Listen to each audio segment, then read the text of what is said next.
the HSJCC website. So good afternoon, everyone. My name is Patricia Pagnani. I am the program director for the Toronto Bail Program, and I am also the co-chair to the West Toronto HSJCC group. I'd like to start the session off with a land acknowledgement.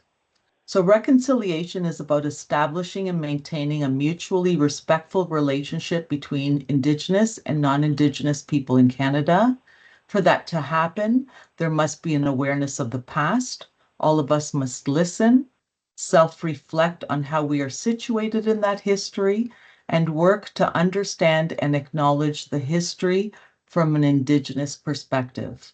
As a white settler, I want to acknowledge the land we are meeting on today is the traditional territory of many nations, including the Mississaugas of the Credit, the Anishinaabeg, the Chippewa, the Haudenosaunee, and the Wendat peoples, and is home to many diverse First Nations, Inuit, and Métis.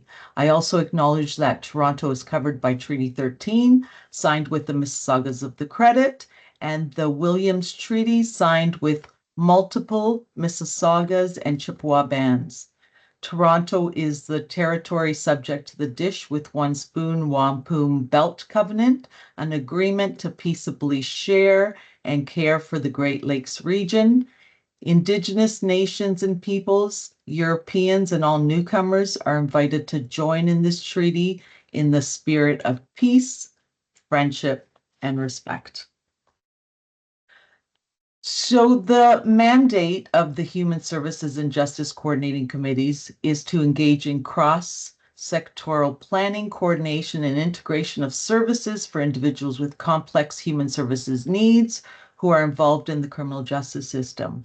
We have 4 locals who address the local needs and report to the regional group for planning at a regional and provincial level. If you're interested in joining the HSJCC, please let us know in the chat, and our coordinator, Domenica, will get back to you. So we have a really, really large group today. So we're asking that everybody please stay muted and turn off your video. If you have any questions, please write them in the chat, and we will have a question period at the end of the presentation. So again, this session today is recorded, and all of you will be receiving an email with the slides, and it'll also be posted on the HSJCC website. So just this morning, I was driving into work and listening to my usual talk radio station, and there was a man who was talking about losing his wife to suicide 37 years ago due to her mental health concerns. And he said that back then there was very little discussion and very little understanding of mental health. Thank goodness it's better today. We are so fortunate to have Dr. Morgan Glass here today to talk about mental health and to give us a better understanding of the issues around mental health. So Dr. Morgan Glass is a resident physician in his 4th year of postgraduate psychiatry training at the University of Toronto. He completed his Honours Bachelor of Psychology degree at Wilfrid Laurier University, followed by his Doctor of Medicine degree at McMaster University. His professional interests include psychotherapy and a breadth of mental health conditions encountered in his clinical training. He also has a particular interest in teaching in various forms. Outside of work, he enjoys hiking, reading graphic memoirs, and playing indie rock and bluegrass music. Dr. Morgan Glass, I want to thank you so much for taking time out of your very, very busy schedule to be here with us. Thank you. Thank you very much, Patricia. It's a pleasure to be here. So you've heard, I was going to introduce myself, but you've heard about me and my training right now. So I'm a fourth year psychiatry resident at U of T. And when I suggested that today be the day that I provide this talk, I didn't realize it's actually World Mental Health Day, incidentally, October 10th. So today is a day when we're supposed to work to bring awareness to mental illness. And that's what we're going to do today. So the title of this talk is, so the client has blank disorder. What's that going to mean? A survey of mental illness and what to do with this information. And I want to send out a thank you to Dr. Leticia Eid, a forensic psychiatrist in the city, and also one of my mentors throughout my training for her guidance ongoingly and also with this presentation. So our objectives today are firstly to review common major mental illnesses and demystify what each actually looks like, to explore how each of these illnesses may impact a person's functioning and lead to a need for flexible accommodations and interactions with social institutions, and to identify principles for working with people with mental illness and people in general. So a note is that my goal for this presentation is to be illustrative, not exhaustive. So there's obviously a lot that I'm going to have to omit to cover the breadth of what we're going to discuss today. Throughout this presentation, I ask you to try to remember that you don't necessarily know that someone has a mental illness. And if you do, knowing that someone has a mental illness doesn't necessarily tell you about their level of functioning. Mental illnesses are diagnosed based on meeting a certain number of a group of symptoms. So the specific constellation of symptoms that each person can have can look very different. Like you can have two people who are equally severely depressed, and one of them will answer yes to the question, are you feeling sad? And the other one will say no. And that person might say that they're just not enjoying things the way they used to. So it can look very different. In other words, there's like a super group of criteria, and people only have to have a certain number of each of them. So you can get a lot of different permutations of presentations in each illness. Some people are also very high functioning. There are doctors with bipolar, many people have PTSD, myriad of professionals with depression, and some people also have more severe cases than others. So keep that in mind that as I'm speaking about each of these illnesses, I'm generally describing somewhat like the worst case scenario, the most severe case that someone can have with someone who is typifying the illness. So for basics, I think it's worth making a note about terminology, because psychiatry has the unfortunate situation of having a lot of our medical terms being used in common parlance, and they're generally used in a way that is not representative of what they mean medically. And I think it's important to make that distinction because the misuse of those words is both inaccurate, so it leads to miscommunication, and it also severely perpetuates stigma. For example, psychotic does not mean angry. Like when people say, oh, that person got so psychotic when they got that bad news. Psychosis has nothing to do with anger at all, like I'll talk about in a little bit. Psychosis means that someone's detached from reality. I've known a number of people who are very psychotic and totally calm. Manic does not mean situationally angry. Mania is a syndrome of intensity, where over 7 days, someone isn't sleeping, they're talking constantly, they're doing a lot of activities, making risky decisions, they have an intense mood. They might have delusional beliefs about their potential. So it's very different from the way people typically use the word mania colloquially. Depressed does not mean temporarily sad. Often people will say, oh, I'm feeling really depressed today.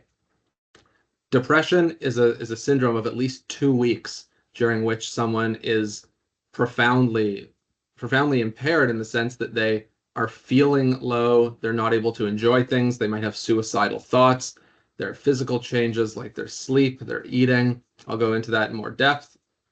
But it's, yeah, in the same way that mania lasts at least 7 days, depression lasts at least 14. So there's nothing temporary about it. It's not an accurate way to describe the daily fluctuations in mood. Traumatized, which has become an increasingly popular word to use, does not mean really upset. Like when someone says, oh, that was so traumatic for me, or like that. PTSD, like I'll talk about, essentially describes a persistent fear state that someone is in.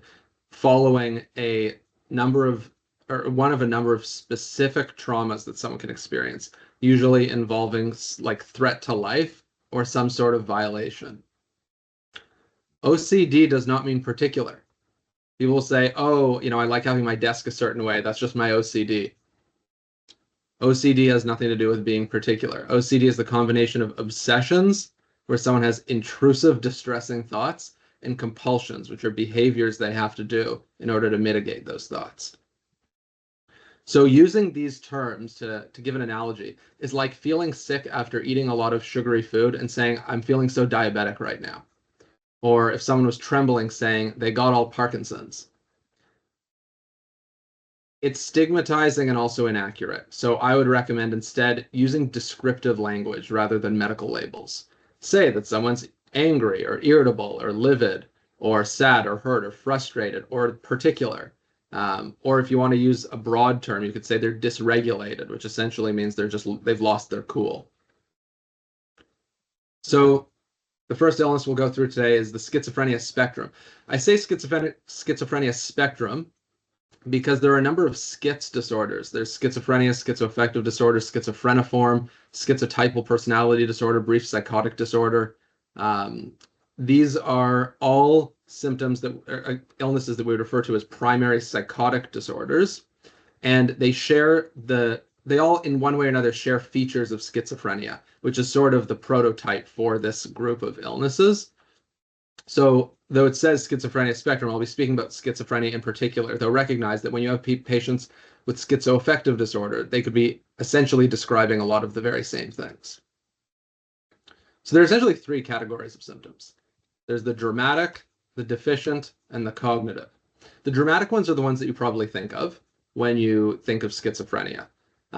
They're what we actually call psychotic symptoms. So those are delusions, hallucinations, and irrational thoughts and behaviors. Delusions are when someone has a fixed false belief that they hold in the face of incontrovertible evidence. So a patient comes in, they say to the doctor, I have a tumor in my head. The doctor does a CAT scan, they show that there's no tumor. The patient says, I'm certain I have a tumor in my head nonetheless. That would be a delusion. Or someone says they think that aliens have implanted a microchip in them. Again, in the absence of evidence suggesting that, this would be a delusion. Something important about delusions is that they have to be incongruent with the person's culture. Otherwise, you could argue, some people would argue, that belief in God is a delusion. However, because there's no hard evidence for it. However, because it is congruent with a lot of people's culture, we don't consider it to be delusional. Hallucinations are when someone has a sensory experience in the absence of something to trigger that. So they see something that's not there, smell something that's not there, feel something on their skin that's not there, or most commonly in the case of schizophrenia, they hear something that isn't there, often voices. So again, these psychotic symptoms, psychosis means detachment from reality. It has nothing to do with anger. And then what I mentioned before is the irrational thoughts and behaviors. Essentially, there is a part of the impairment in schizophrenia which relates to the person's thoughts essentially becoming disorganized. So you ask them a question and they give you an answer that's so tangential it doesn't even answer your question, or they might speak in non sequiturs. They essentially just present as extraordinarily cognitively impaired sometimes, though that tends to be transient. It's not usually for the entire length of the illness. They can also behave in irrational ways, like putting tinfoil on the windows or like gathering all of the furniture into the middle of the room. Yeah. So keep psychosis in mind as we go through this presentation, because while psychosis is the defining feature of schizophrenia, it can also appear in a number of the other illnesses that we're going to discuss. Now, the deficient symptoms are symptoms wherein normal capacities that someone has are diminished. So people with schizophrenia might speak less or speak in fewer words. Their emotional expression can be diminished so that they appear apathetic. They can lose their motivation. They can lose their ability to experience pleasure, and they can lose their inclination to socialize with people. That can lead to social withdrawal. So all of these are things that become reduced. And again, these are all core symptoms of schizophrenia in the same way that a delusion or a hallucination is. It just doesn't get as much airtime because it's not as dramatic and memorable.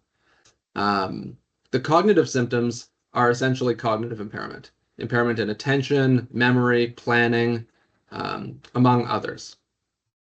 And again, while the dramatic ones get more attention, it's actually the deficient and the cognitive symptoms that account for more of the disability that people experience. And as people go on in their life with schizophrenia, it tends to be the deficient and the cognitive symptoms that are a greater predictor of what their outcome will be, a good or bad one. A couple other aspects are that one feature of schizophrenia is lack of insight. It's not necessarily that the person is in denial of their illness, because they just don't want to contend with it, but a symptom of the illness is actually not believing in the fact of having the illness, which creates some issues, which I'll speak to. The age of onset is typically in the 20s. For men, it is in the early 20s. For women, it's in the latter 20s, though these are just sort of general rules. Definitely men and women have these symptoms emerge before and after their 20s. It's a chronic illness. Once you have the diagnosis, it's not curable, it's manageable, and it tends to come with fluctuations, or what we call like psychotic episodes, where someone's grip on reality becomes loosened again. Between those psychotic episodes, often the deficient symptoms and the cognitive symptoms will remain. So how does this impact someone? Well, you might notice fear or avoidance of services because they might be paranoid. It could be a symptom of their delusion. They may need your patience. They might need encouragement, reassurance. They might have difficulty understanding information that you provide them. So they may need repeated attempts and creative efforts to explain things. Remember, they can have cognitive impairment that is intractable or untreatable. They can have difficulty following instructions, again, due to difficulties with attention, concentration, memory, can lead to missed appointments, missed medication doses, again, requiring your patience and understanding that this is not necessarily intentional non-compliance. It could be just a feature of the illness. They could have difficulty communicating. Like I mentioned, their speech production is diminished. They might discontinue their meds, which can be for a number of reasons. Sometimes it's due to paranoia. They might think that the doctor's trying to poison them, or just, again, that lack of insight into the fact of having illness. They might think, I don't want these meds. Another very common reason for discontinuation is that these medications, unfortunately, can have adverse side effects. So not everyone experiences all of these, but these are some of the ones that are very considerable, and we do see not infrequently. So you might have that image in your mind from those old movies of the mental health patient in an asylum rocking back and forth. That's actually not the illness making them rock back and forth. That would be the medication. Back in the day, we used to use other medications more so than we do now. And when you use those medications in high doses for decades, they can lead to permanent movement disorders where someone makes purposeless movements like rocking or moving their hands or you might see people moving their jaw back and forth like that. That can be that as well. Our newer medications tend to cause this problem less, and we're much more conservative in our dosing to try to prevent it. It can also cause health issues. It can cause diabetes, obesity, cardiovascular issues. And very unfortunately, while our medications are quite effective at treating the dramatic symptoms, making the delusions and hallucinations go away, they are not very effective at treating the deficient symptoms. And in fact, they can make them worse. So our medications can make people less motivated, diminish their experience of pleasure. And the last is stigma, stigma, stigma. Keep in mind that schizophrenia of all our illnesses is probably one of the most stigmatized. So when someone comes into an encounter with you, they are bringing shame into the room with them, especially if they know that you know that they have schizophrenia. Now, there are a few ways that schizophrenia can interact with criminal justice. I'll mention a few of them. One is fitness to stand trial. Sometimes these illnesses are so cognitively impairing, or someone is so delusional, that they can't appreciate the bare essentials of their immediate legal circumstances sufficiently to conduct a defense or even to instruct their lawyer. For example, a person might delusionally believe that the judge is colluding with the Crown and the defense to have the accused incarcerated or killed. Another situation is when someone is not criminally responsible. Sometimes these symptoms, generally delusions or hallucinations, lead someone to not understand what exactly they're doing or that it's wrong because they understand it differently. Like a person could delusionally believe that the world is ending and that they have to beat their friend with a hammer in order to liberate their soul so that it can go to heaven. They don't realize the nature of what they're doing there, or that it's wrong in that context. There are other situations as well that wouldn't fall under NCR or unfit. For example, someone, due to their mental illness, might be guilty of a crime, usually a nonviolent one in this context, but the court could decide that the more appropriate course of action would be treatment of the illness rather than incarceration. In this case, they could be sent for mental health diversion, which would require them to complete a treatment program in exchange for having the charges stayed or dropped. Thank you to Dr. Leticia Eid for that last example there. So my recommendation when you're working with people with schizophrenia is build the relationship. Rapport is the name of the game. Again, this is a chronic illness that is also episodic along that chronic course. So you're playing the long game with these people. Relationship and trust are of paramount importance if you want someone to choose to engage with you in the future. A specific tip is that challenging delusions is generally unhelpful. So saying that's not happening or nobody's out to get you, keep in mind when someone has a delusion, they are not convincible. Psychiatrists don't just convince people that their delusion is wrong. It has to be medicated. Trying to convince someone that they're wrong is just going to damage the rapport. Instead, try to validate the emotion or their underlying need. For example, if a person thinks that people are out to get them, you can acknowledge that you can see that they're feeling scared and that you wonder how you can help them feel safer. This will make more sense for some delusions than others, naturally. But in general, validating people's emotions is a nice way to respond without corroborating their delusional belief. And this also works for people who aren't delusional. So depression. I think of depression as essentially the person is turned down in all the different ways, both mental and physical. So the mental symptoms could include their mood is turned down, like they have low mood. They can feel hopeless, loss of pleasure, that's diminished and turned down too. Their sense of self-esteem is turned down. They're feeling worthless. They could feel guilty, even in the absence of having actually done anything to merit that feeling of guilt. Their concentration is turned down. They can't concentrate. And also they can obviously have suicidal thoughts, as Patricia mentioned earlier. And when it becomes extreme, they can act on those thoughts. There are also physical symptoms that go along with depression. Someone's sleep can be severely impaired. They can sleep sometimes up to 20 hours a day or not be able to sleep more than a few hours a day. So sleeping too much, sleeping too little. Eating, similarly, they can eat too much or too little, gain tens of pounds, lose tens of pounds. Sometimes that's actually what will lead people with depression to be hospitalized, is that the depression gets severe enough that they're losing weight to the point that they're medically compromised.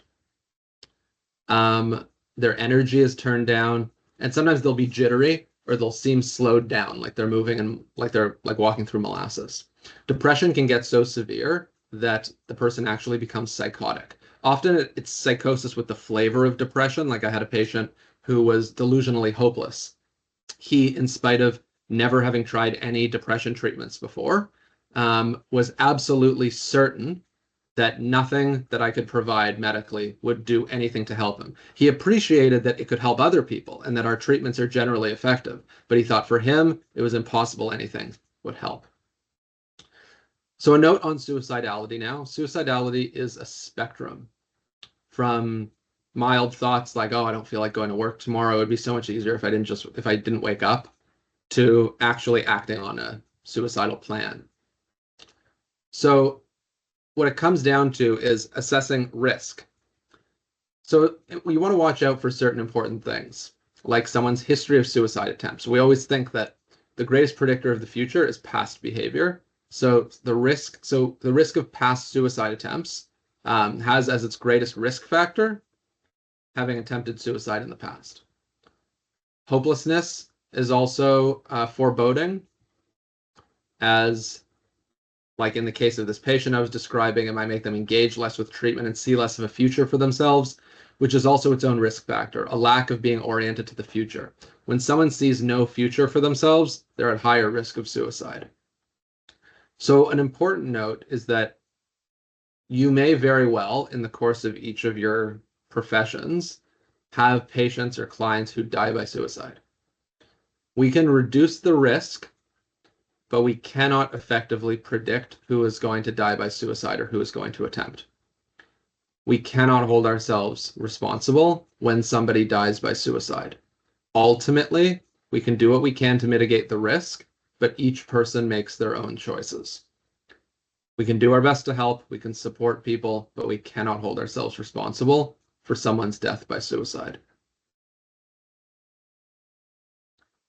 So how does this impact people? Depression, functionally.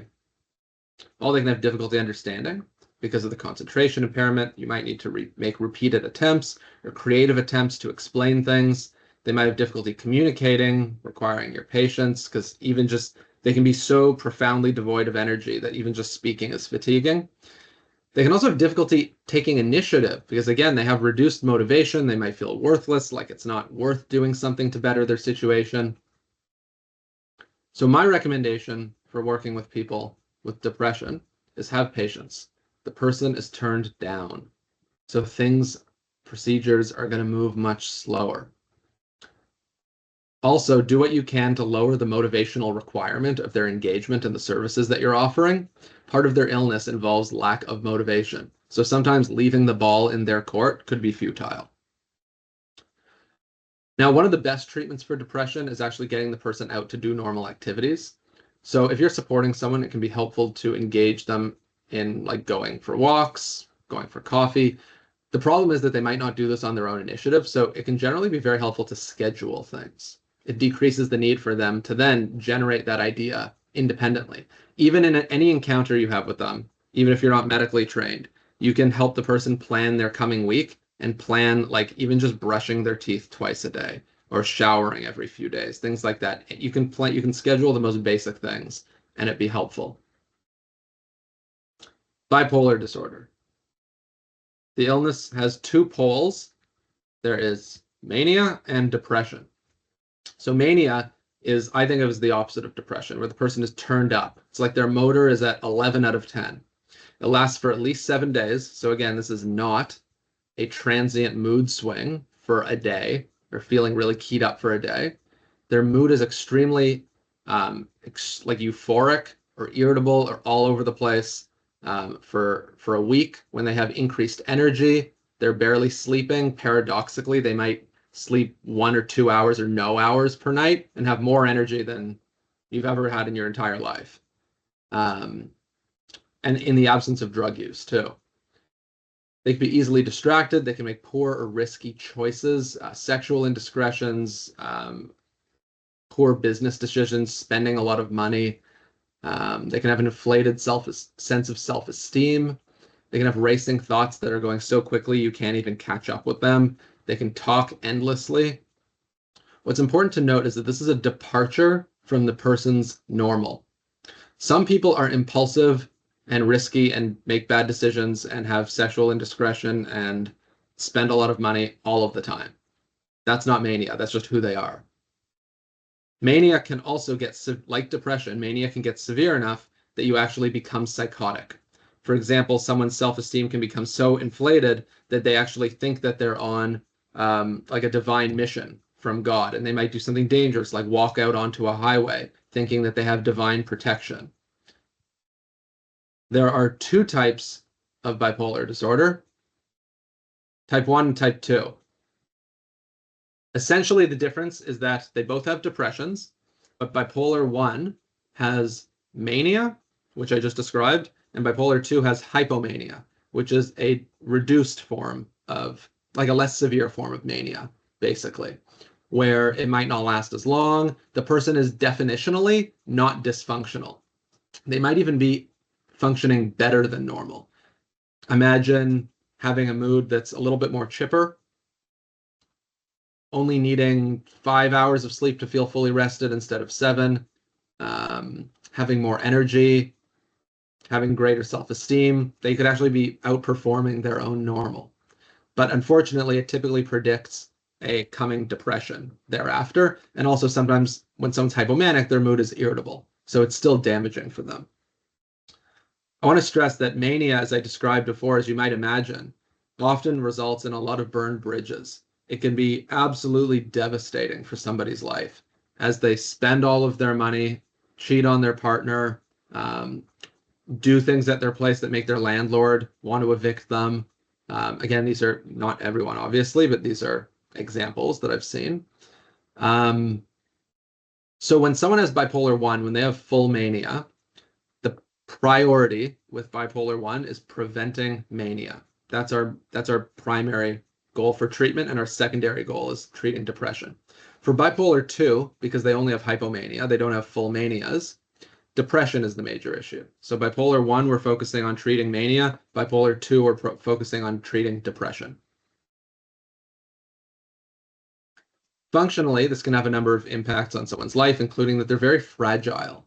Essentially, these people can be set off into a manic episode or into a depressive episode whenever something destabilizes them. So they could be very sensitive to distress, to sleep disruption. That's a really big one.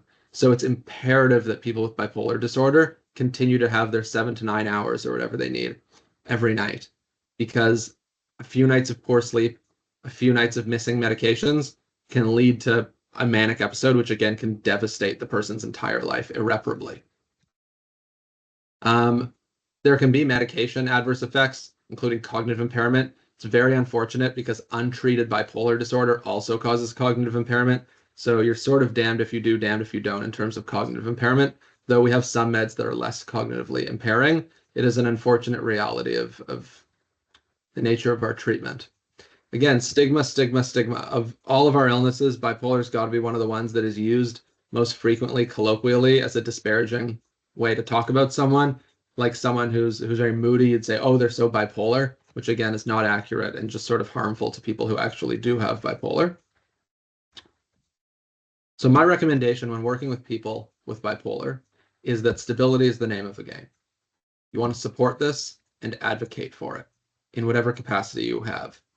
So keep this in mind in your various ways that you can advocate for patients. These episodes of depression and mania can be devastating, and they can, both mania and depression can be fatal because of people's behaviors during them. So for example, being held at a police station overnight can be frightening, can make it hard to sleep. A few nights of poor sleep can be devastating for someone with bipolar, the way it isn't for someone without bipolar. Same as missing meds, same as going through extreme stress. So it's of paramount importance in all circumstances that we work to ensure the stability for these people. Substance use is something that all of you will or most likely have encountered in your lines of work. There are basically 4 categories of symptoms. I'm not going to go into tremendous depth because a lot of them there are about 11 symptoms, and it's about 11 different ways to describe what might be intuitive when you think of substance use. Essentially, they fall into 4 categories, though. Physical dependence, like, they need more of the drug to get high, or they can't survive without the drug, or they go into withdrawal without the drug. They lose control in various ways. They have difficulty cutting down. They can't. They end up using way more than they expected to, or for longer amounts of time. It impairs them functionally. They end up not fulfilling their roles that are expected of them. And they end up using in risky situations, like driving intoxicated, or sometimes even just recognizing, for example, with alcoholism, recognizing that it's causing liver cirrhosis and continuing to drink anyway. So something really important, and what I think makes substance use disorder or addiction stand out among the things that I'll discuss today, is that it can lead to the other disorders that we're discussing. You can have substance-induced psychotic disorder, substance-induced depressive disorder, substance-induced bipolar disorder, substance-induced anxiety disorders, and other ones, but these are some of the main ones. And these disorders can look indistinguishable from someone who just has that disorder in the absence of substance use. So when someone comes in, and this is part of the diagnostic challenge in psychiatry, someone comes in and they take a bunch of meth and cocaine, alternating with severe alcohol use. They might have a substance-induced bipolar disorder, and we can't know if they actually have primary bipolar or bipolar that's secondary to their substance use. When I say secondary, I mean as a result of. So someone asked, I think, in one of the questions that was written in, what's the relative prognosis? In other words, what's the relative outlook comparing the non-drug induced version of a disorder to the drug induced version? In short, it's extremely complex. I'll again give you a bit of an illustrative example. So consider these factors. In terms of prognosis, on the good side, if someone has a substance-induced disorder, the disorder only emerged in the context of drug intoxication. So the brain didn't manifest the disorder on its own. So the brain might be more robust than someone who had that disorder without the influence of substances, right? Like if it takes meth to make you psychotic, then maybe your brain is not inherently that liable to enter psychosis. On the bad side, though, drugs tend to make mental illness worse. So if the person had a brain that was going to manifest the disorder anyway, the fact that they're using drugs is just going to make everything worse. And also, if that person engages in ongoing drug use, this can also point to a weaker set of coping mechanisms. Those coping mechanisms, which are important for managing mental health issues. So my takeaway is that the intersection between drug use and other mental illnesses is extremely complex. With or without a mental illness, it's important to reduce drug use at a population level and at an individual level. And for people with mental illness, reducing drug use is of even greater importance.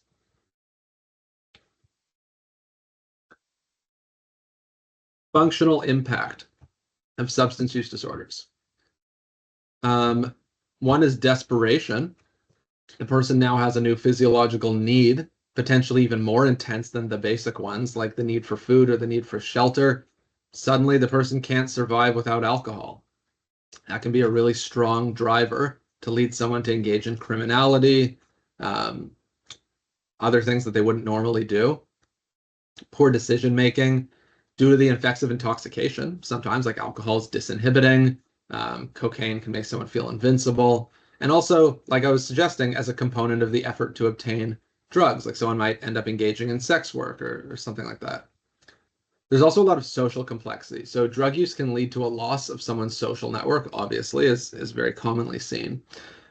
But the drug can also then become a core element of the person's romantic relationships or their friendships. So decreasing drug use could mean forfeiting their current support network. There are also medical complications from a number of sources as a result of consequences of using the drug, like snorting a lot of cocaine can damage your nose. It's hard on your heart. The method of administration, like injecting drugs, can lead to severe infections, particularly infections of your heart. The behaviors surrounding the drug use, like for example, if someone's engaging in sex work in order to obtain drugs, now they're at a greater risk of developing sexually transmitted infections. They can also have physiological dependence that could make rapid stopping fatal. When someone drinks enough alcohol persistently, if they stop cold, they can have seizures and die. Same as if they're addicted to benzodiazepines, and that influences the way we treat these illnesses. So, for example, like opiates are only fatal in overdose; they're not fatal in withdrawal. But alcohol can be fatal both in overdose and in withdrawal. So that sometimes leads to prioritizing treating alcohol when someone comes in to the emergency department. So my recommendations, I have a few of them here. Aim for the 3 R's: respect, relationship, and RAM. Respect. Because there appears to be a voluntary aspect to drug use, it's really easy to become paternalistic and treat the person like they're a child with poor judgment. But you must remember that the drug use behavior exists in the context of a multitude of life factors. Frankly, it seems quite rare that someone gets addicted to a drug because life had been treating them kindly. With respect to relationships, recovery is a long process. Like schizophrenia, you want to build trust with the person if you want to have any chance of supporting them with their long-term journey. RAM stands for Rapid Access Addiction Medicine. There are clinics all over town. Most hospitals have one. You can find them, you just Google RAM and then the name of a hospital, or just RAM Toronto, and you'll find a whole bunch of them. They're low barrier because you don't need a referral. You just self-refer. You can call them up, say that you want to come in. They might be able to see you that day or that week, sometimes the following week, but they see you really quickly on a self-referral basis. So the access is very rapid. That's the RA, rapid access. Something important to know about addictions treatment is that we don't force treatment on people. Why that is beyond the scope of this talk and also beyond the scope of my expertise. But it's important to know that treatment has to be sought by the individual. So that's what RAM is for. RAM is a key element to people's treatment and recovery. You want to support any evidence of the person's change orientation. Motivation is a spectrum, and different people are at different stages of readiness to make change. Even if they're not ready to take action this minute, even just contemplating what life might look like without drugs is a really good first step. Meet the person where they are. Don't expect them to decide to become abstinent after one encounter with you. You want to support any and all movement toward change that you see. I think it's also helpful to think of people as having different parts to them, and you want to support the part of the client that wants to change. Motivation results from the consideration of numerous factors, many of which you're not going to think of on your own. Only the client knows them. Keep in mind that people have valid reasons not to change. For example, I'll lose my friends if I stop using, or I'll have to move out of my shared apartment if I stop using because I can't be around my roommates who use. Motivation is a balance of competing factors. So even if it seems like someone isn't ready for change, you can try to find and support the part of them that wants to change. So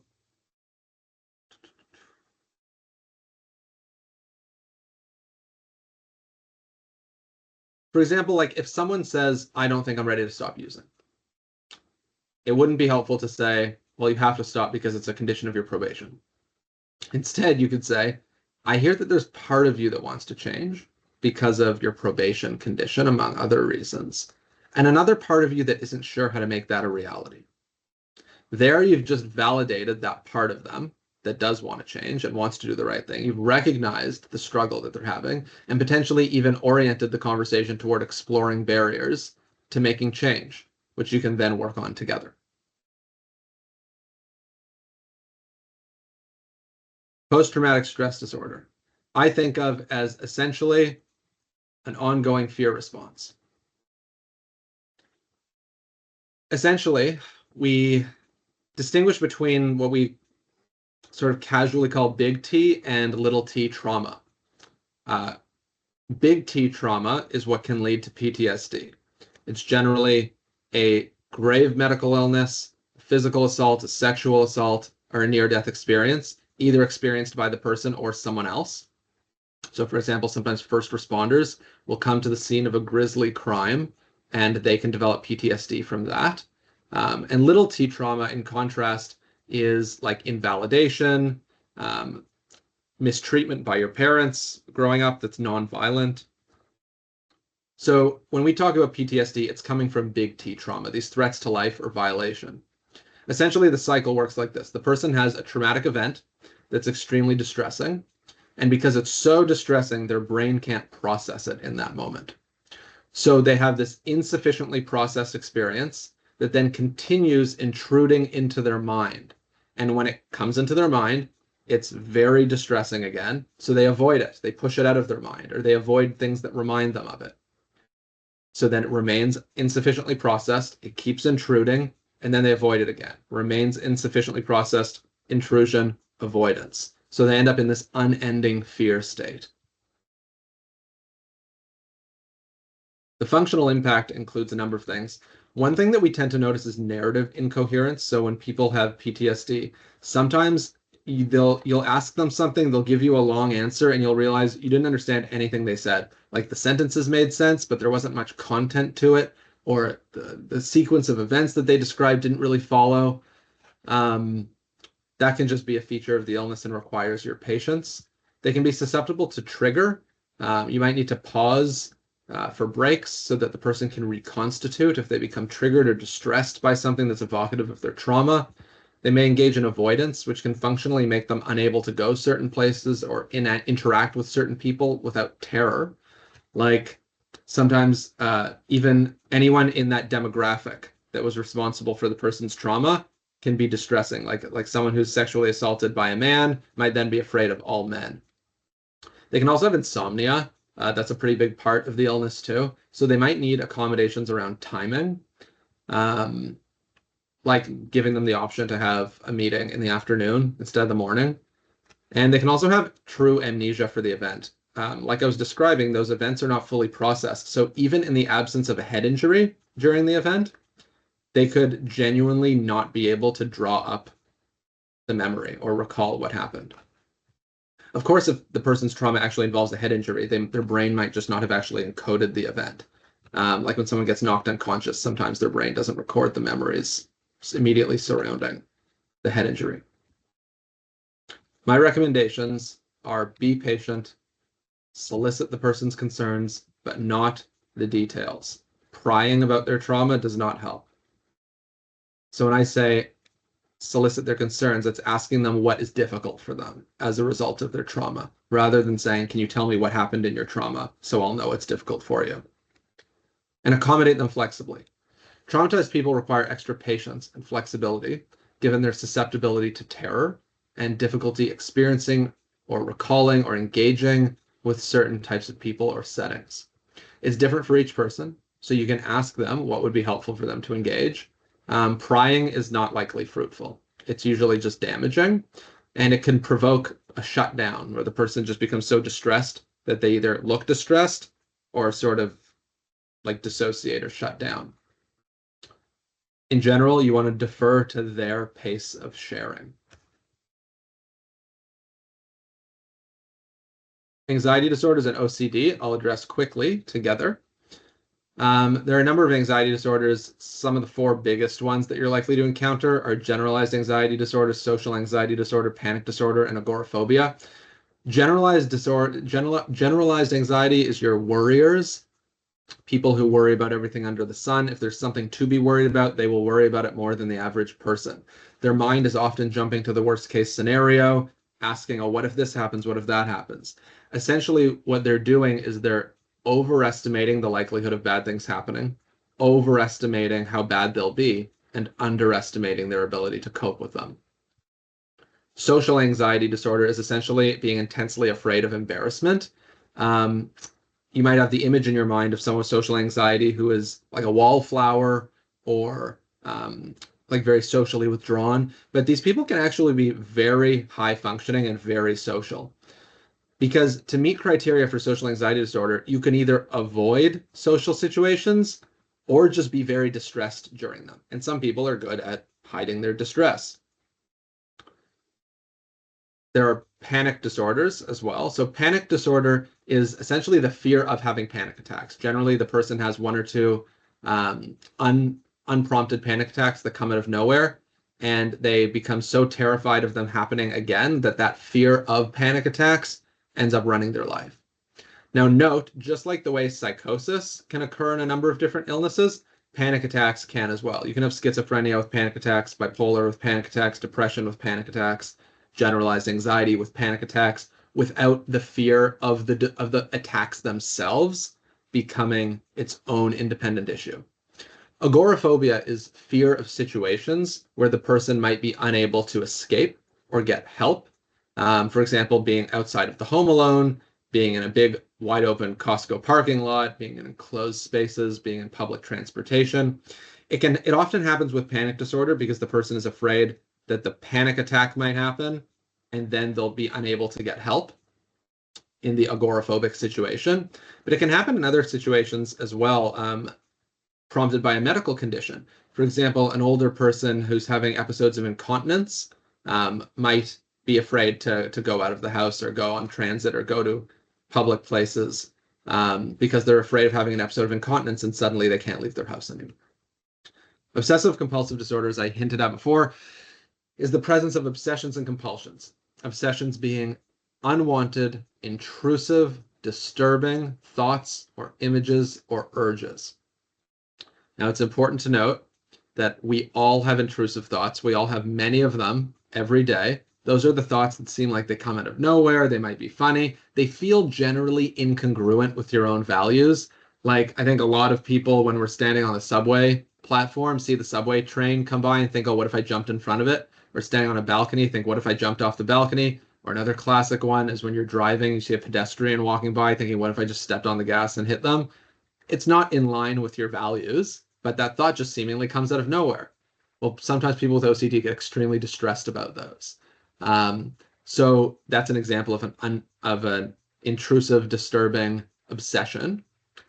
So unlike, again, the word obsession is used colloquially to mean like something someone really likes, like someone might be like obsessed with Star Trek.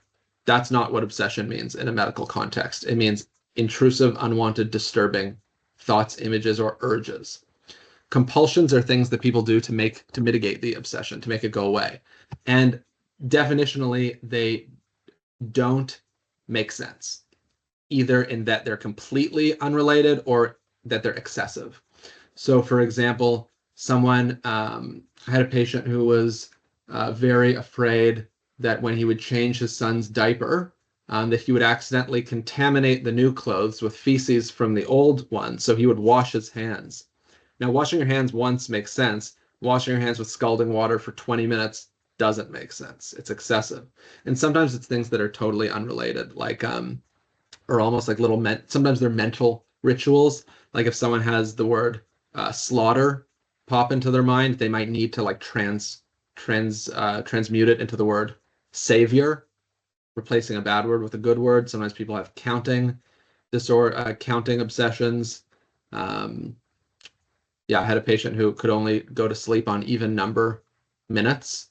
You can imagine how difficult that would be to accomplish. What makes it a disorder, because again, we all have intrusive thoughts, is when the combined effect of the obsessions and compulsions is that they take more than 1 hour per day. Often it's not just an hour. I've met people where it's like 3 to 4 hours to 5 hours to 6 hours a day. They're spending just doing these rituals to prevent something awful from happening. So again, it's not just being particular. It really has nothing to do with being particular. Functional impact of these anxiety disorders and OCD. Well, distress and avoidance, basically. Essentially, for distress, consider that certain situations could be more distressing to this person than expected for the average person. And with respect to avoidance, the person may be unable to go to certain places or interact with certain people without experiencing distress. Importantly, this can serve as a functional barrier to accessing resources. So it's very easy to say, oh, why don't you just go call the RAM clinic to make an addictions appointment? And it's another thing to recognize that the person has social anxiety disorder, is terrified of embarrassing themselves, and is never in a million years going to make that call. That's a situation where it might be helpful to make the call with them. My recommendation for anxiety disorders and OCD is be patient, solicit their specific concerns because it's different for each person, and accommodate flexibly. Work with the person to figure out what would be helpful for them. So I'm going to go through a few quick mentions now, things I don't have time to go into in depth, but I'll give you just the gist of what each of these things is. Autism is basically rigidity, where the person is like very inflexible. They have difficulty understanding social information, and they can be extremely insensitive to sensations like lights or sounds. So sometimes they need accommodations to have like noise canceling headphones or like to be in a more dimly lit environment. Again, they're not being particular. They experience intense distress in the presence of these things. Dementia is a progressive brain deterioration. Now, the brain controls all aspects of a person. So all aspects can be impaired by dementia. Their thinking, their motor skills, their memory, their attention, their personality, their social skills, their motivation, their mood, can also cause a massive variety of mental syndromes. Like it can cause psychosis, it can cause depression, it can cause mania. The cause for there are different types of dementia, like Lewy body, Parkinson's, Alzheimer's, frontotemporal dementia. They have different biological processes that cause each of those. They can also be caused by strokes. So when someone has strokes, enough strokes, they can have dementia, and they can also be caused by profound chronic alcohol use.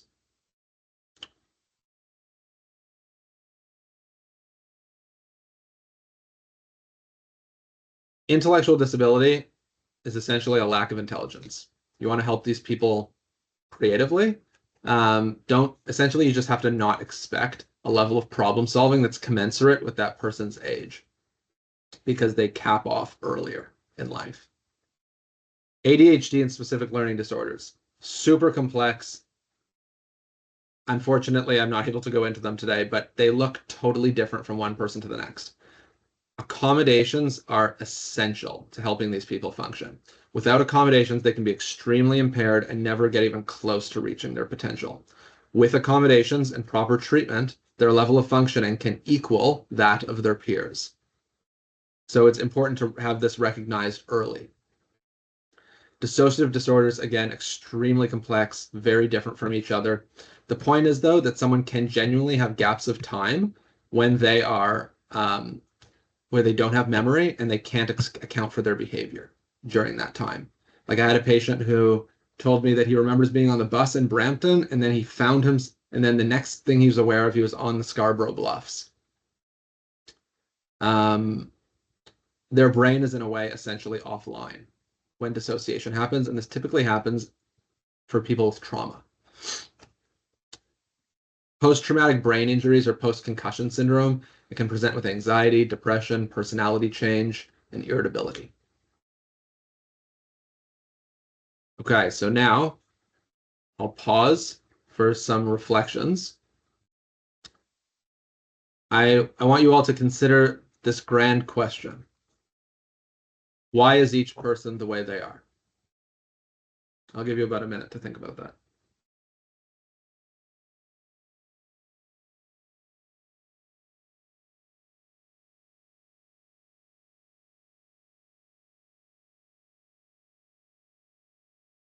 Why is each person the way they are?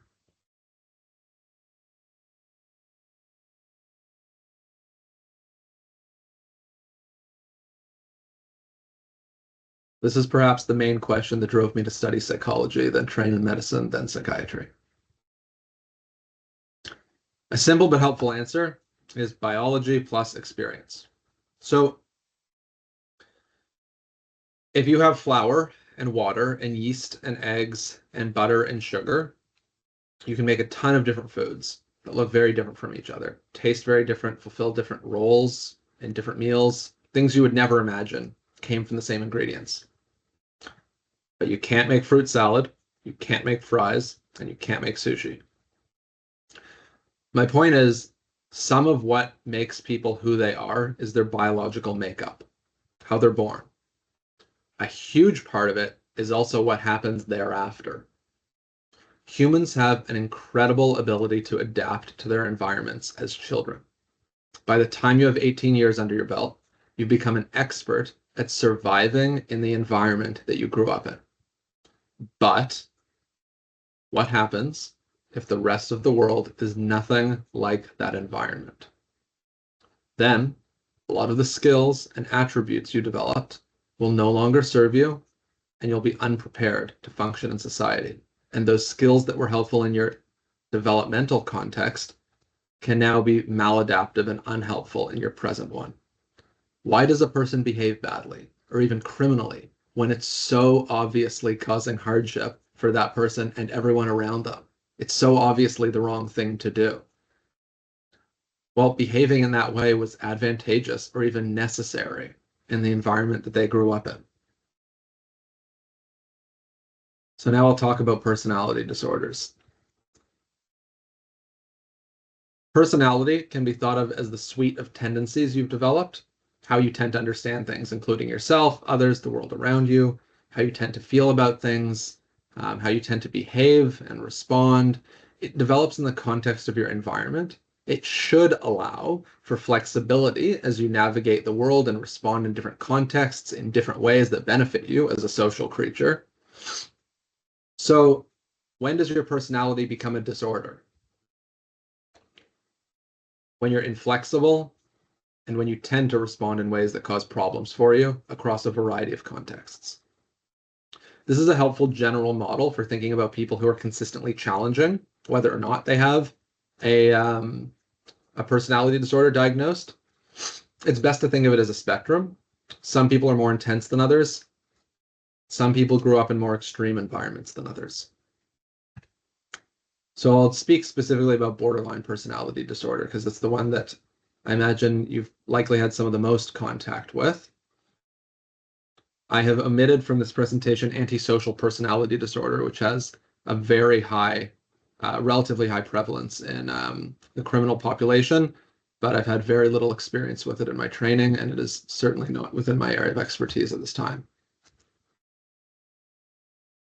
So the developmental environment of someone with borderline personality disorder is unpredictably loving and abusive or invalidating of emotion. Picture this situation. If a child is disparaged or otherwise taught to have poor self-image, they may think that they're incompetent and therefore must rely on others. If their caregivers don't respond adequately to their cries for help, the child may learn to turn up the volume on those cries. If the cries for help are sometimes met with retaliation, the child's now in a crisis. They desperately need others, but also must always be on guard for fear of retaliation. They'll be constantly reaching out for help, terrified of being abandoned when they finally get help, but also extremely quick to run away when that helpful person makes a mistake. They think that they've just seen the first evidence of that person's true colors. They learned from their upbringing to be afraid of some people. They can't afford to see people in shades of gray. It's too dangerous. They see people in black and white terms and are very quick to decide which they think someone is. Because their world is black and white, they have the capacity to be intensely loving and intensely hateful, and flip-flop between these. This makes life extremely challenging for the person, and it can also be extremely challenging for a service provider. The result is they can be extremely hot and cold with mood that's totally unpredictable and intense, including extreme rage. They can be help-seeking and help-rejecting. Like someone, well, the classic is like they'll come to the emergency department because they need help, and then everything you suggest to them, they'll say, that won't work, that won't work, that won't work. Essentially rejecting all of the things that you're recommending. They can make frantic efforts to avoid abandonment. They can be very impulsive, and they can have recurrent suicidal behavior and self-harm. They may actually have chronic thoughts of suicide daily, all the time, for months or years, when not even depressed. They can also be transiently psychotic. Sometimes a psychiatrist can tell by the quality that the psychosis looks a little bit different than the psychosis in the other disorders that I mentioned, but sometimes you can't tell. They can hear voices, they can be worried that someone's coming after them. So think about the functional impact here. One is inconsistent service use. They may make an intense plea for aid, then get the help that they ask for, but completely withdraw from it at the first sign of difficulty or frustration. And this can be very frustrating for the service provider. It makes you want to give up on them. If you do, they're just going to spiral further, though. Remember that they are afraid. They need more chances. However, it's easy to get drawn into the drama. You have to maintain your professional boundaries.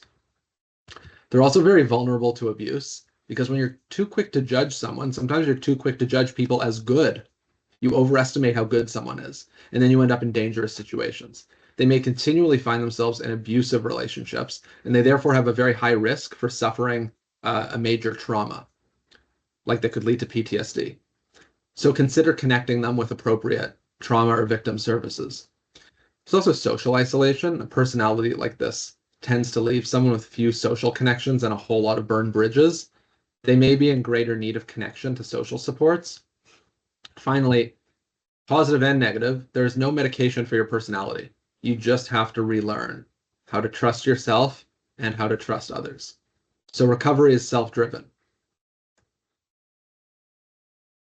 My recommendation is be empathetic. Remember, they are the way they are because they learned to be that way in order to survive their painful childhood. Validate what's valid, Like with psychosis, you can validate the distress someone is experiencing without agreeing with their perspective. Validation lets a person know that they've been heard. It's often quite common. Maintain professional boundaries. Don't abandon the person. Don't cross your lines. It's essential that you maintain professional boundaries and provide service that does not deviate significantly from your standard of practice in either direction.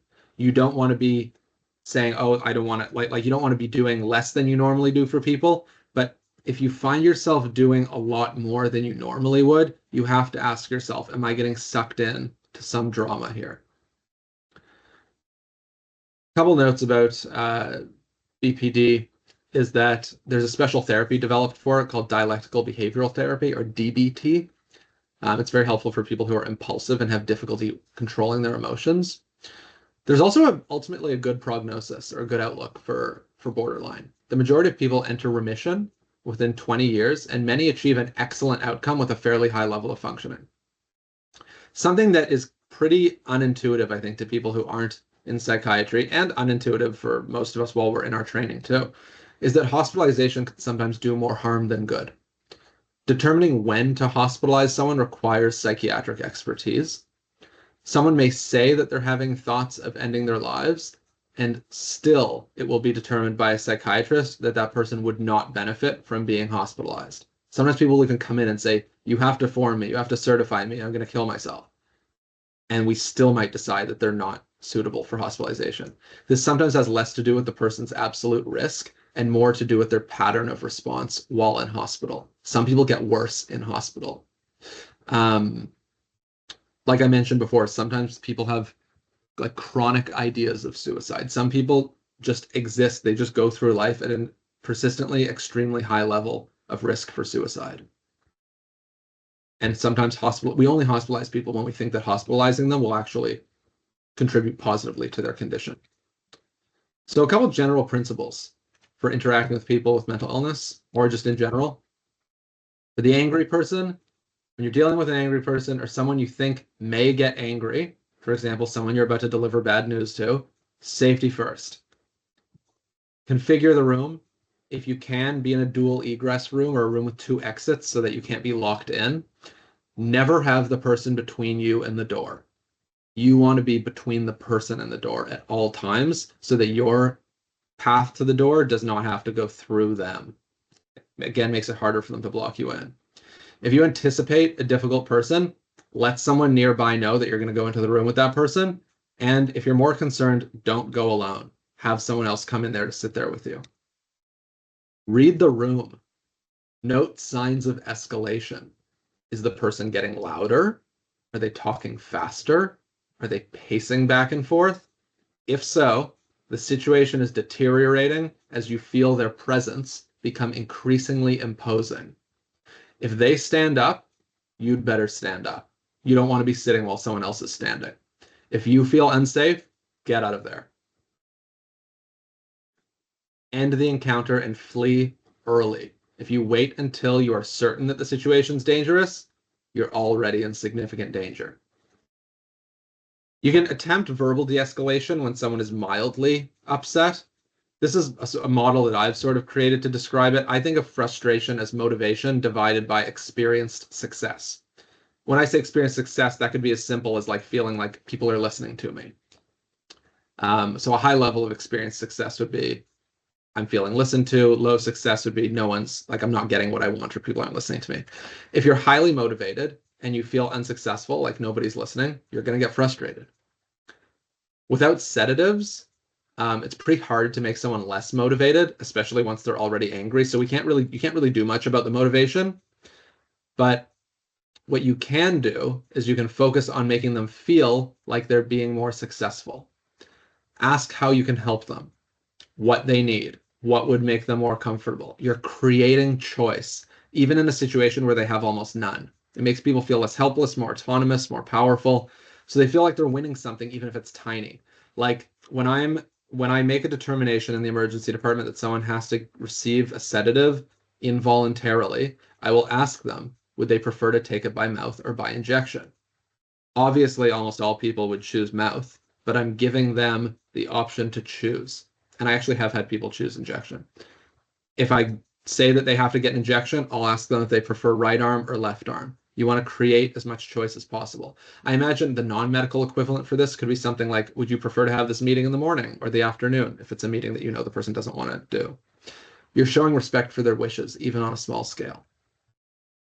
So my takeaways from this presentation: knowing someone has a mental illness is useful, but not sufficient. Sorry, it's essential to ask someone what their specific needs are. Knowing their illness can guide you in terms of which questions to ask or accommodations to consider, but it's not enough. Accommodations may be essential for a person to function at the expected level.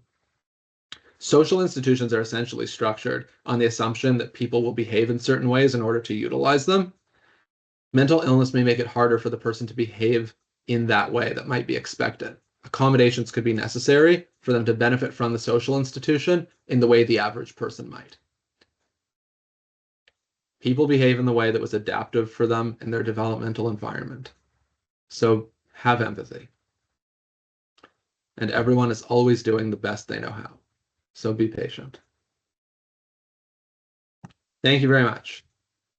I will now do questions and answers. Okay. So, yeah, thank you so much for that, Dr. Glass. That was marvelous. I just want to remind people, just because of the size of the Lunch and Learn, if you have any questions, please put them in the chat. And also, I noticed that Domenica did put up the link for the evaluation. If I can just please ask you to just take a moment to press on that link and do the evaluation. It'll take no more than a minute, I promise. And it really does help us to plan for future Lunch and Learns.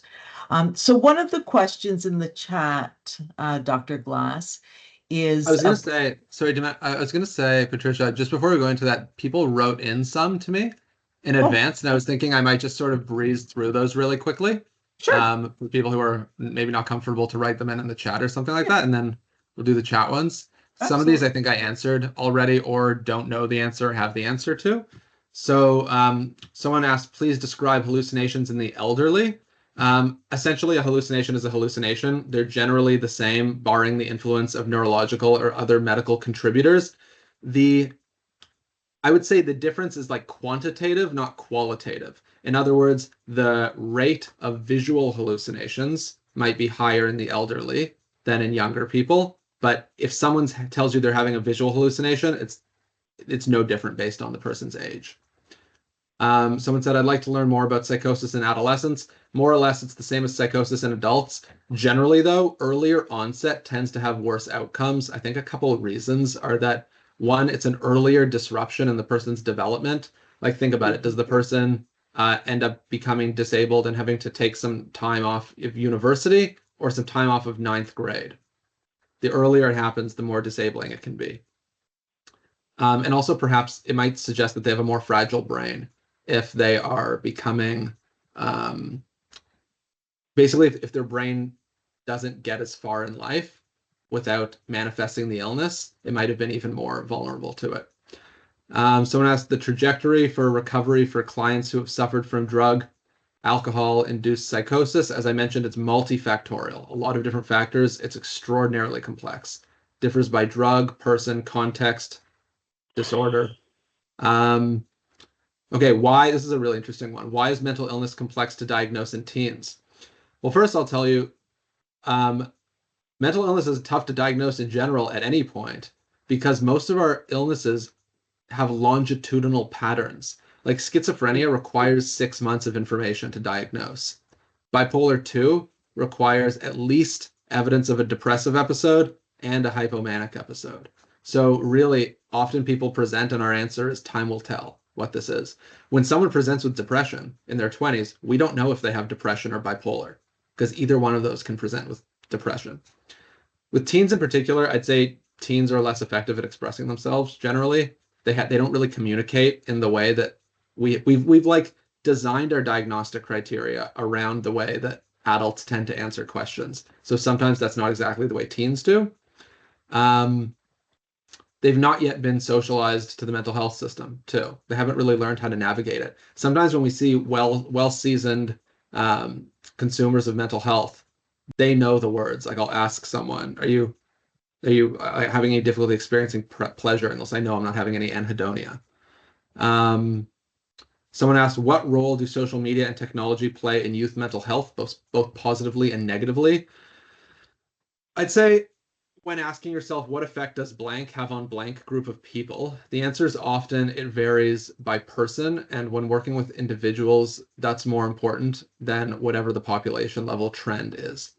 In other words, when you're working with your client, John, it doesn't matter if the population level, or if it doesn't matter if at the population level, screen time is associated with certain issues. What matters is how does John use his device? What impact does John's use of his devices and screens have on John's life? Okay, what accommodations should we include in meetings for different disorders, OCD, ADHD, BPD, etc.? I'm going to put a link in the chat and I'll send this out. I'll send this to Domenica to send out with my slides. This is a fantastic website. I forget what it stands for, but basically you can put in the different disorder and they will give you suggestions of different accommodations by disorder. It's a really, really, really great resource. Someone asked, sorry? I'm unable to use the chat, so because I'm on the phone, but I do have a question. My name is Althea, by the way, Dr. Blass. Sorry? Could you hear me? Oh, I heard, yeah, I missed just the last thing you said before my name. Yeah, I'm on the phone. My name is Althea, and I'd like to thank you for your presentation. I do have a question because I'm not able to use the chat because I'm calling in. Just when you finish the next question, can I kindly ask you a question because I'm on the phone? Sure. Why don't you ask me now? I only had a couple more, and then I'll do those, and then we'll get to the written ones. So go ahead. Current time, I'm dealing with a client that is diagnosed with schizophrenia, going to his probation officer, and the probation officer is triggering the individual and is asking him questions about his family and and he doesn't want to give information. And it seems as though, because I went with him a couple of times to his supervision, and I've spoken to her, she seems to be, in my opinion, quite dismissive. Like, for example, he's supposed to go to a treatment, and initially she said that she said that it's on his conditions he has to go. Initially, he didn't want to go. Then then I said, we're going to do it by Zoom. Then I said, okay, I'm going to go with him at CAMH. And now when I called her, because I'm talking present day, I called her and he came up and she said that she wants the intake to be done in the office. I already said to her in an email that the client is willing to go with me. So me as a worker, knowing you're talking about schizophrenia, you're talking about trauma, he has all of those issues, and you're talking about what is a person, and you said about the person's biology and the person's environment. I'm now getting to understand about his traumas after working with this guy for numerous years. He's starting to tell me about the fact that his mother died giving birth to him in another foreign country. So sorry, just to summarize, is the question how to engage? Yeah, how to go ahead?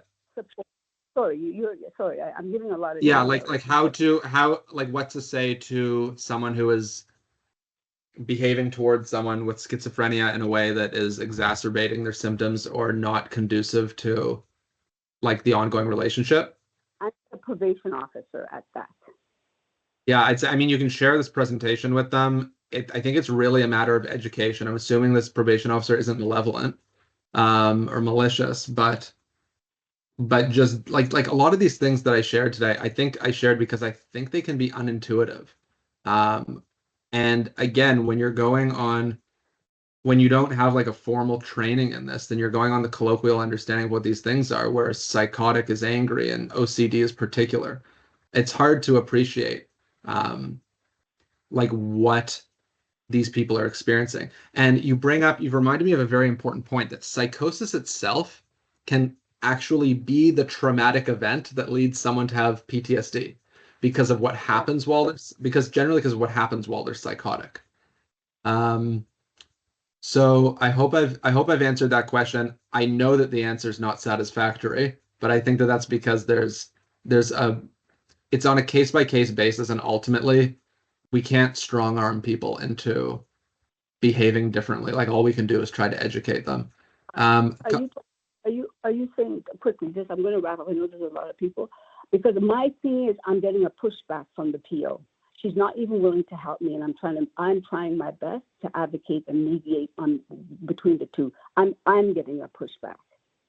okay, So so I would say in that case, like just dealing with a difficult person, um, I mean, in general, when you're trying to solve conflict, have a frank conversation with the person, be respectful, like politely share your perspective, and importantly, solicit their perspective. When you have a conflict with someone, assume that you don't understand their perspective and ask them if they can explain it to you and express interest in it. Um, yeah, I think that's probably what I would recommend. And you can express your concern that it's not coming from a place of frustration with them, but worry about the client. Okay, so a couple more questions from the written thing. When working with an individual experiencing psychosis and or extreme paranoia, what are the best practices? I would say safety. Keep your wits about you. Don't challenge the delusions. Empathize with the underlying emotion. Consider strategies that I mentioned in the slideshow, like for cognitive impairment, for motivational issues. And someone said, what are the best ways to assist mental health clients who don't have a GP and have no community supports? How do they access treatments without a referral from a doctor? So A, they go to a walk-in clinic and get a referral from a doctor to a psychiatrist. A nice family doctor will do that. It's a sort of a pain for them because they end up getting a consultation report and it leads to their paperwork burden. But if someone says, I have bipolar disorder, I don't have a doctor, can you please refer me to a psychiatrist so I can get assessed? They'll often say yes. If it's an emergency, go to the emergency department.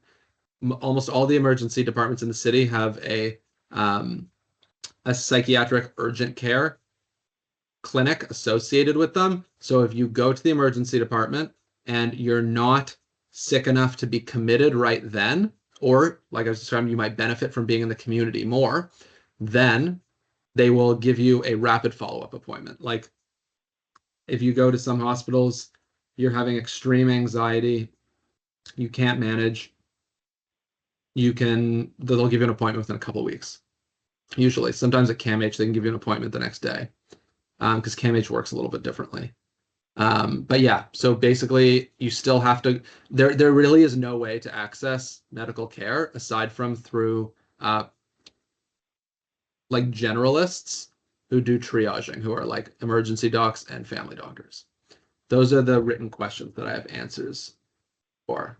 Thank you, Patricia, for letting me answer those first. I thought it might be quick to sort of bang those out. Oh, that's terrific. There's just so much information in that. It was absolutely marvelous. So, in the chat, there's Mhm. mention of the aging population. Unfortunately, what we're seeing in the criminal justice system, I guess with the population aging, is individuals that with no criminal record often, who are, maybe in their 70s, even 80s, being charged for the first time with sometimes an assault on a family member. And they're experiencing dementia or Alzheimer's. And it's a really sad situation because of the offense, they tend to lose their support system, their family to assist them. Is there anything that you can offer in the way of us being able to support them better? I would say get them treatment as quickly as possible. There are medications that can help. Like they just in the last couple of years put out a new Canadian guideline for recommendations for managing agitation in people with dementia, which is one of the biggest issues. When I say agitation, I really mean like anger. And the other symptoms too, like psychosis, mania, all of these things that can emerge in the context of dementia have treatments that we can try. I'd say the worst thing that can happen is the thing be stigmatized enough that people don't seek help, because sometimes you're waiting for a while. But if you can get them to an emergency department, or you can get a referral to a geriatric psychiatrist. Usually these illnesses are slow in onset, so refer early, go early, and go to someone and go early is what I would say. It's just an unfortunate reality that when someone's brain starts deteriorating, sometimes they behave in ways that are aggressive or disinhibited. Yeah. Thank you. That's actually very helpful. I think you've answered a lot of the questions just in the ones that were sent before the presentation. Does anybody have anything else that they would like to ask Dr. Glass? I don't Patricia, see. there's a few questions in the chat Okay. that I'm I might, oh, there we go. Okay.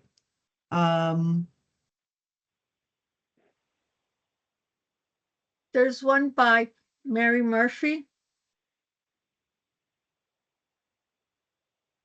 Okay. Sorry. Of my clients dealing with schizophrenia, I see varying responses to meds and treatment, some doing very well.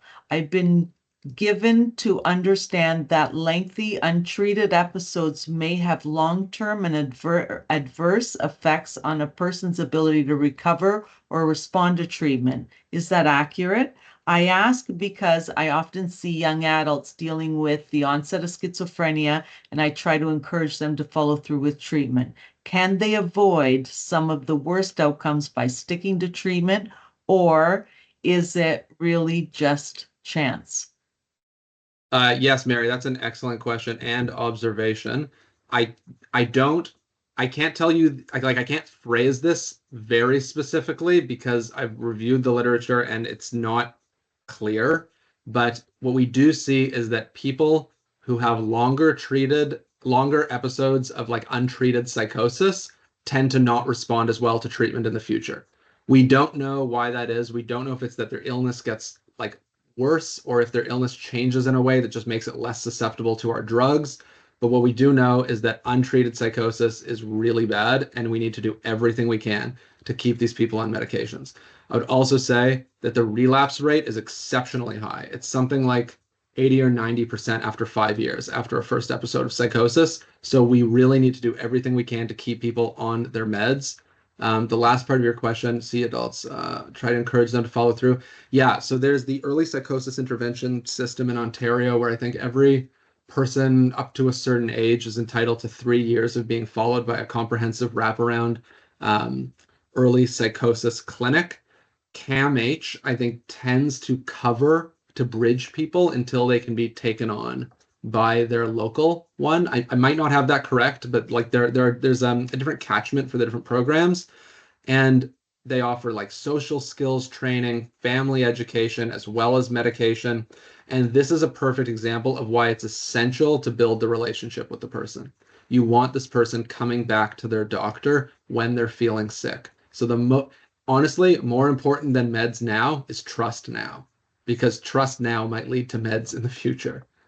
Whereas just forcing someone to take meds now isn't always, it's not playing the long game. There's one, I noticed a question here that I thought just might be important to mention. Someone said, do you feel the stigma can be more harmful when a young person ends up with having 9 different diagnoses by the age of 20? I think the question is, why does someone have 9 different diagnoses by the age of 20? And often those people will have one diagnosis from each chapter of our diagnostic manual. They'll have trauma, anxiety, psychotic disorder, bipolar, borderline, OCD. If someone, basically what we might call those people are like pan-symptomatic, or they present with all the different symptoms. That essentially means it's someone who's extremely distressed and who is not able to express their distress in a clear way.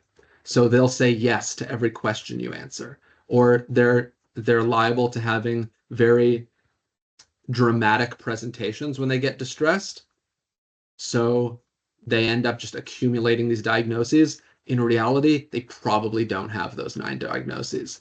Often, what they actually have is borderline personality disorder, and plus some of those diagnoses. Like, again, it's very common to have PTSD and borderline because it makes you so vulnerable to trauma, and anxiety and depression. But having that many diagnoses, it's unlikely that the person actually, it's unlikely that that's the best way to understand the person's condition. Rather, this is someone who's extremely distressed. Does it carry a lot of stigma? Yes. There's another one here, Dr. Glass, about if when a client's arrested and has mental health concerns, clearly, the Crown is agreeing to release them on bail if they have supports, but unfortunately, they get referred to mental health supports, and then the client doesn't admit that they have an issue and refuses to take medication, so then the mental health supports are not offered. Being in jail is certainly not not an option, or not the best route. So is there anything you might suggest on how to deal with this individual? Yeah, that's really tricky.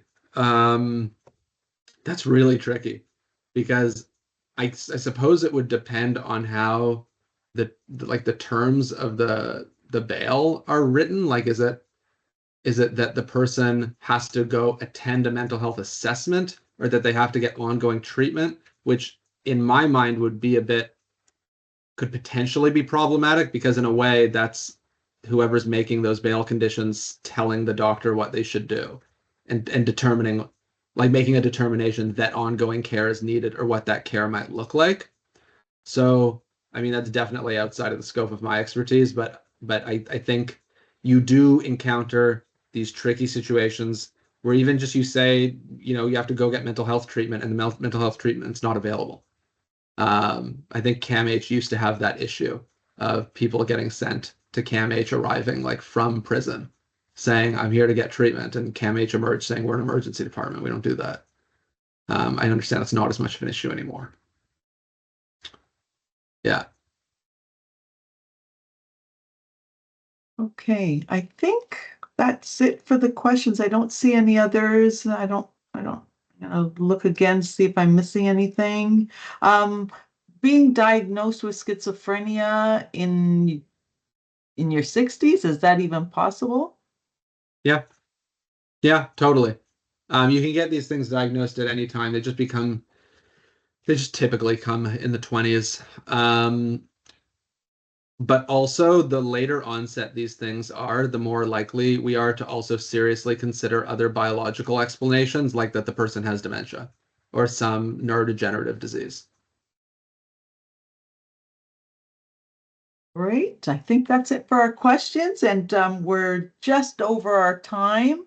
So, Dr. Glass, I want to thank you so much. There was so much information in that I can honestly say that was one of the better lunch and learns that I've ever attended. So thank you so very much. I can say I most certainly will use the 3 R's when I'm training new staff, because it is absolutely the go-to formula for so many of our clients that we deal with every day. So on behalf of everybody who's attended today, and on behalf of the HSJCC network, I want to thank you so very, very much for being here and providing so much of your wealth of knowledge to all of us. Thank you so much, and fabulous analogies as well that are going to absolutely stick in my mind. And I see in the chat that a lot of people mentioned that it was a fabulous presentation. So again, thank you, and thank you. It's been a pleasure. Thank you for having me. All right. And thank you all for joining us. Hope to see you all at the next Lunch and Learn. Thank you.